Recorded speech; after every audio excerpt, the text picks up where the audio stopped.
guys, welcome back. It's me, That One Bookmaker, and today we are discussing the virus in my book. Most recent recap of the virus, because I've still been working on the book, so things probably are a little altered from my previous videos, but most of the things are the same. So, yeah, let me start off by saying this is all fiction. I am writing a book. This is fiction. This is not a real thing. Don't worry.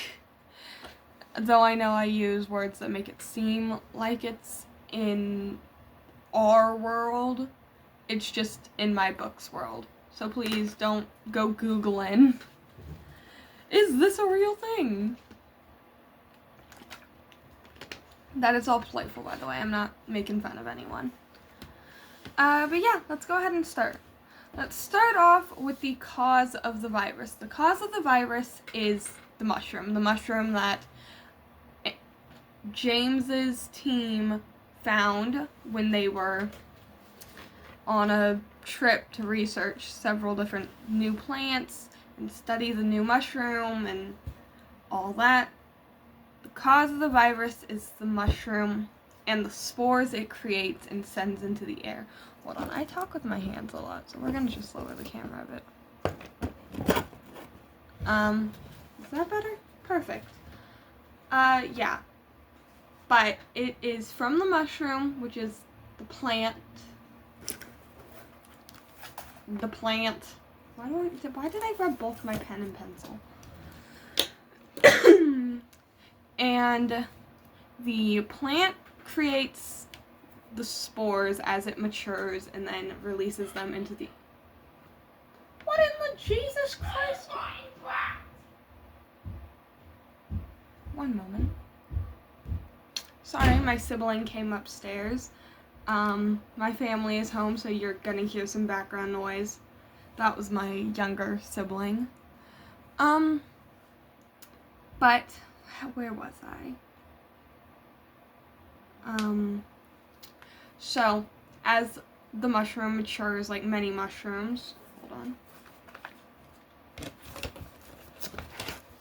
Like many mushrooms, as the plant matures, it eventually reaches its normal maturity, where it releases spores into the air. I'm trying to find one of the mushrooms that I Googled.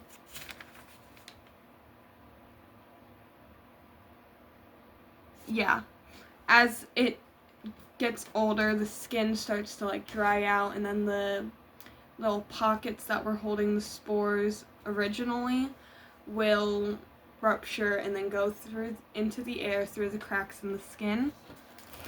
So, I'm so glad I researched mushrooms. Sorry,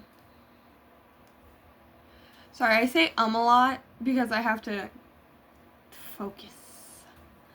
So, as the spores enter the air, obviously, this is how people get infected, because this isn't a zombie apocalypse. Please, don't call it a zombie apocalypse.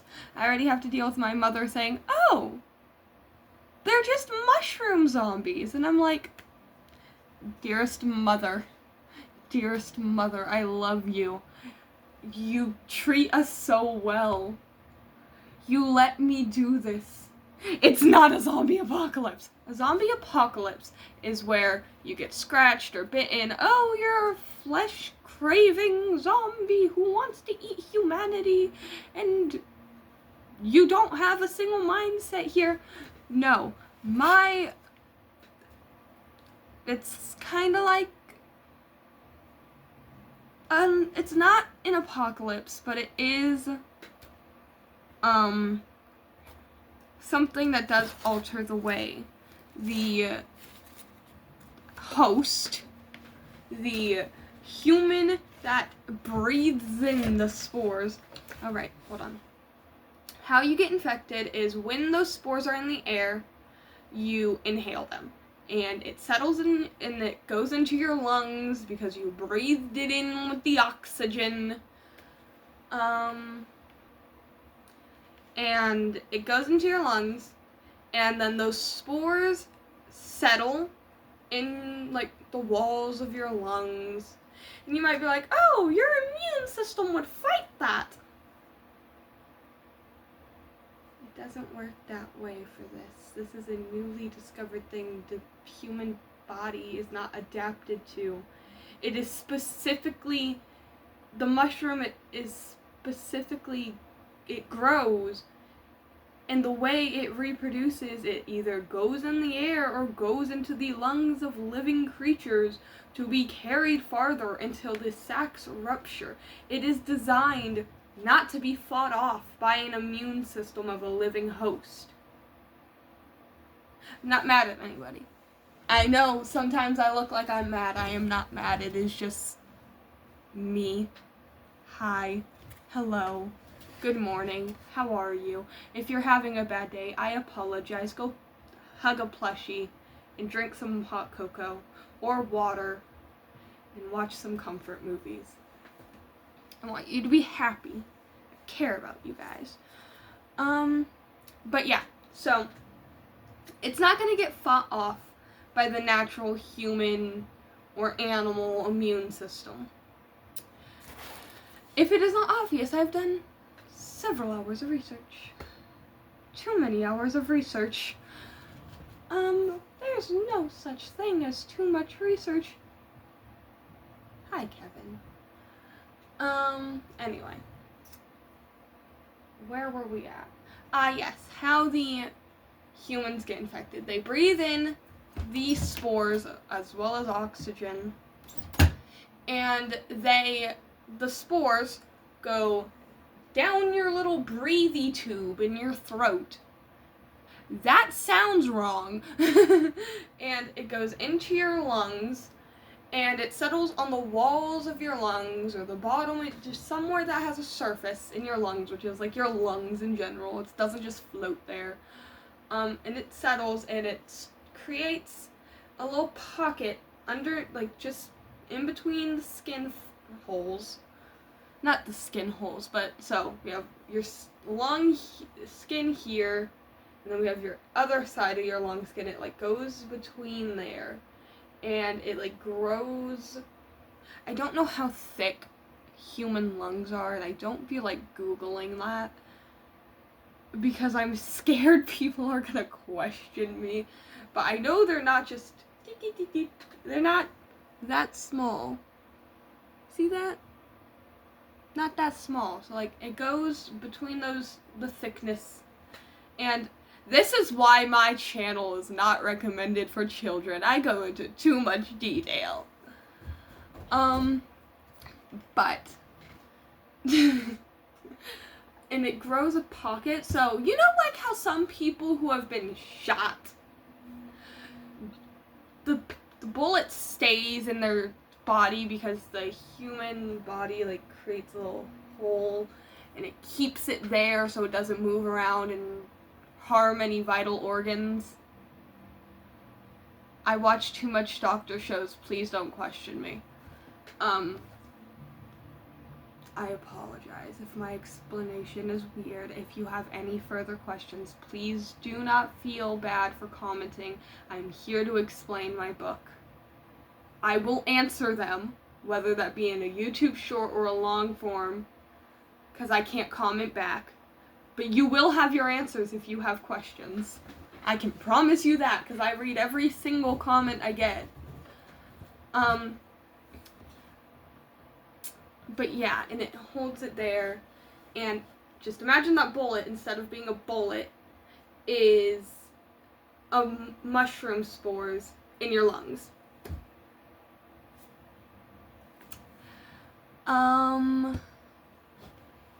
And it proceeds to grow bigger in that sac, and it grows like not too fast, not slow, not normal pace, but just fast enough that the sac can't grow along with it fast enough. So eventually, after month or two, it ruptures, and these spores that have been growing into their own rapidly increasing size. Basically, it grows into a mini mushroom plant in your lungs. I've thought through this for so many hours. I apologize. This is, sorry, my vision is slightly blurry. Okay, we're good now. One moment, I need to drink water.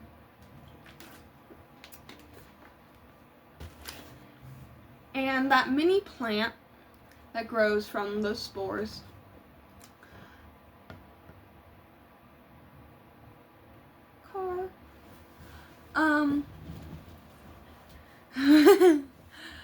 so the mini plant that grows from those spores then produces its own spores. And you might be like, oh, what about the root system?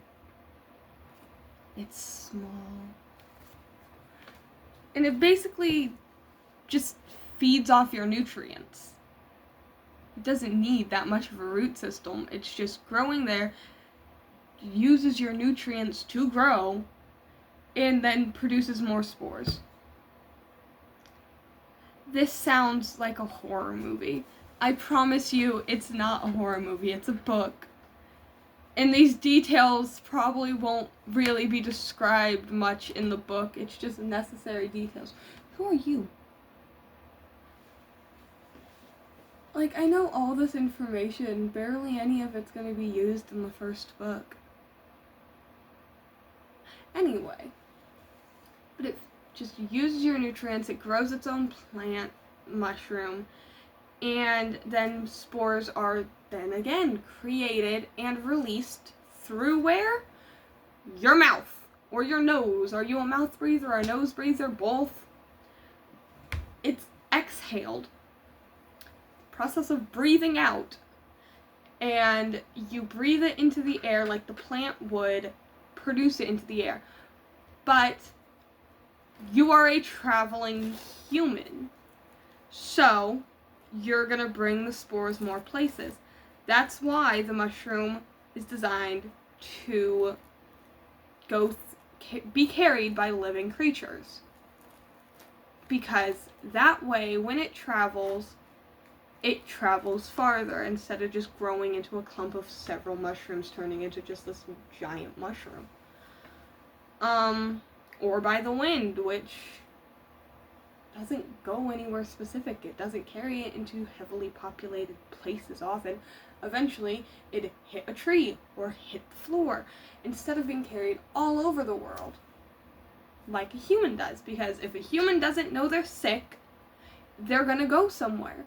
Whether that be to a flight to Hawaii, or their house, or their backyard, or a restaurant, or the theater.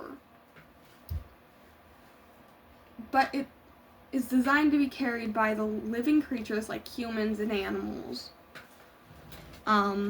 Because then it gets carried further.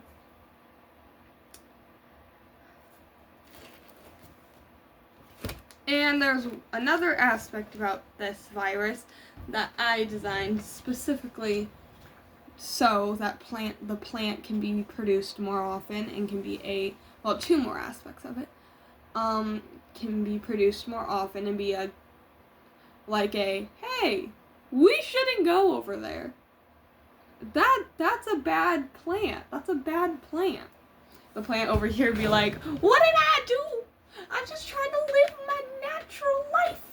I'm sorry I adapted to take over your body. That's exactly why we don't like you, plant. But anyway.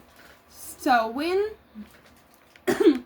if the spores that are exhaled are not inhaled by someone else, because when people are together they breathe each other, that sounds wrong. That does not sound nice. They're just inhaling each other. What is this, Kirby?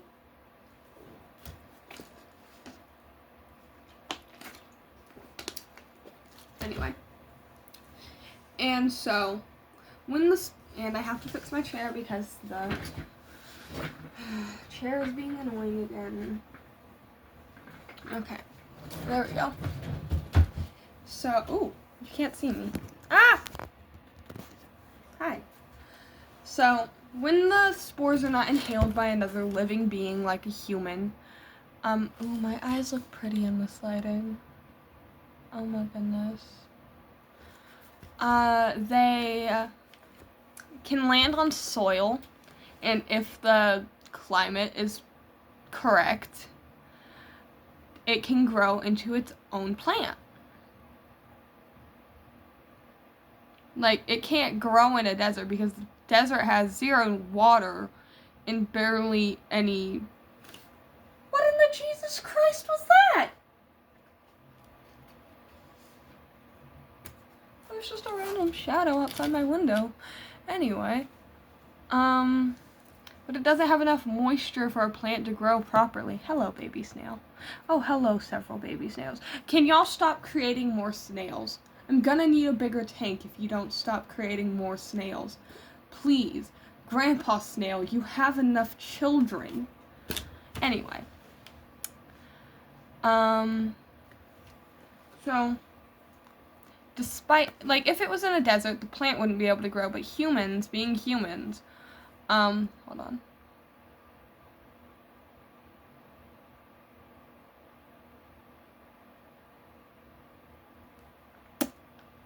Still live there. And so, it's chapstick, by the way.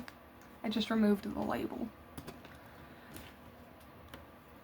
So, if they infected human, because, again, it grows in your lungs and creates its own mini plant.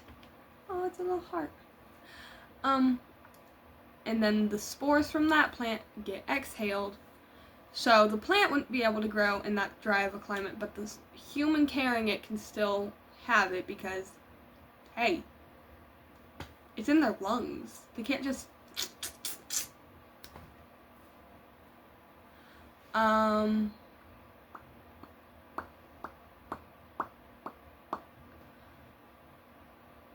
So if it's around another person in that, like, we're using the desert as an example to explain this. In the desert, infected human can still carry it to other humans because they're carrying the spores in their lungs. And if another human in the desert inhales it, they become infected unless they're immune. Like Aspen and Anna, they will carry it back to wherever they live and the more infected people. But the plant cannot grow because of the dryness. There's like barely any moisture in like super dry deserts. But yeah, unless for some reason it latches on to like a plant that carries moisture for a long time, then it can be a possibility, but it's very little, it has a very little likelihood of happening. And now moving on to how infected people die. If you don't like detailed deaths, it's better not to watch this part.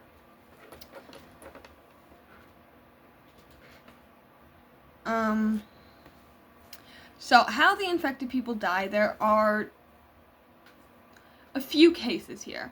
First is like when a infected person, let's say a woman, because this applies to the women who are infected, has a child and then it's time to birth said child, she will not survive because 1, you're infected, 2, you're in an extreme situation, and 3, you're most likely in a hospital where they're not going to just willingly let an infected person live.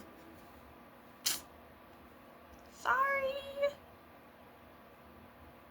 I warned you. Just like Aspen's mother, who did not leave there alive. She is no longer breathing. I'm trying to keep this a little detailed, but still detailed, so I apologize.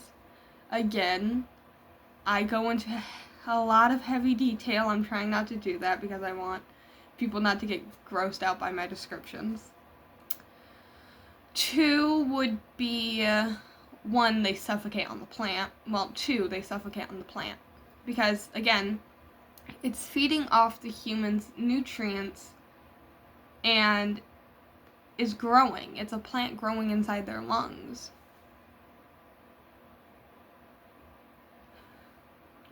Like, your lungs are, the plant is slowly, like, growing bigger and bigger because there are several spores you inhale. You're not just inhaling one spore. It's like a mass of spores, and they settle in your lungs. So eventually, as those plants grow and more spores are created, you're either gonna suffocate or just suffocate.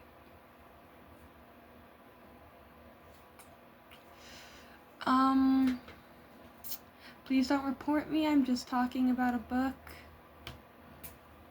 I'm just talking about my book. I apologize that this is spookies.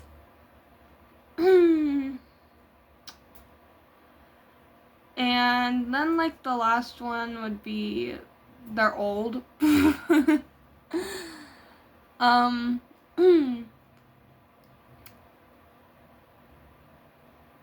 So, they just die of old age.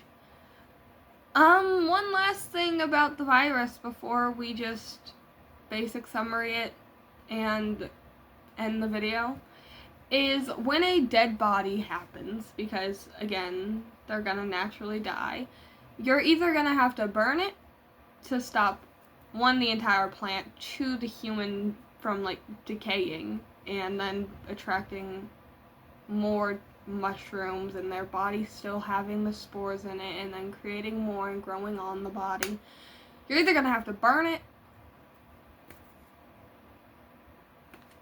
or study it. I don't know, dude. Wait, I do know. I'm the writer. But I don't know. Scientists are weird, guys. Like, I have control over 4 characters. I don't know what the background characters are doing. But yeah, most likely case if, like, someone finds the dead body, they're gonna have to, like, burn it to stop the entire plant and the body from decaying. Because if the body decays and they were infected, the spores on that plant are just gonna grow into eating. You know how some mushrooms grow on decaying things like trees, bones. I think you see where I'm getting at here. It's gonna, like, grow into, like, a plant feeding off the last remaining nutrients of the body. I warned you guys. If you're still here and you're grossed out, I warned you guys that I go into heavy description. Please don't be mad at me. I gave you a heads up.